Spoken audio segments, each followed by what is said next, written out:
Kristo. Kahapon ating ipinagdiwang ang Kapaskuhan, ang pagsilang ng Mesiya sa sabsaban. Ngunit ngayon, isang araw pa lamang nakakalipas, agad tayong ipinapakilala ng simbahan kay San Esteban, ang unang martir ng pananampalataya. Parang biglang lungkot matapos ang kasiyahan. Kahapon, kulay ginto ang ating pagdiriwang.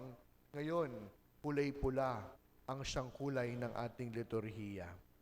Ano ang siyang mensaheng ibinibigay sa atin? Simple po lamang. Ang Pasko ay hindi lamang isang pagdiriwang. Ang Pasko ay tungkol sa paninindigan. Hindi po pinatay si San Esteban dahil siya'y masama.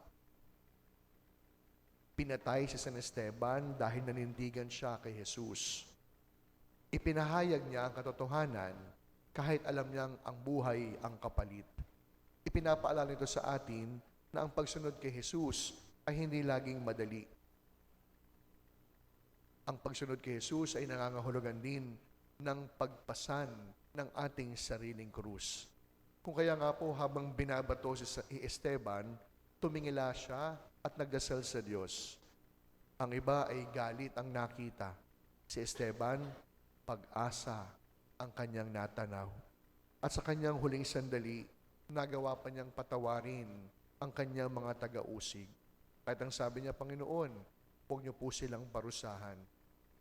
Kung ating titignan, ito po ang tanda ng Kapaskuhan na tunay na pumapasok sa ating kalooban. Kapag daw po natuto tayo magmahal, natuto magpatawad, kahit pa mahirap, kahit pa masakit. Hindi man tayo tawaging mga martir, pero tinatawag tayong maging buhay na saksi ng Panginoon. Kaya sa tuwing pinipili natin ng tama, pinipili natin ang kapatawaran, pinipili natin si Jesus araw-araw. At kapag nangyari yun, nagpapatuloy ang Pasko.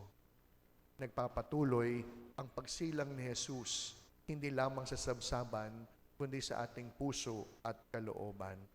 Kaya ang Pasko, hindi po nagtatapos kahapon. Ang Pasko, isinasabuhay araw-araw.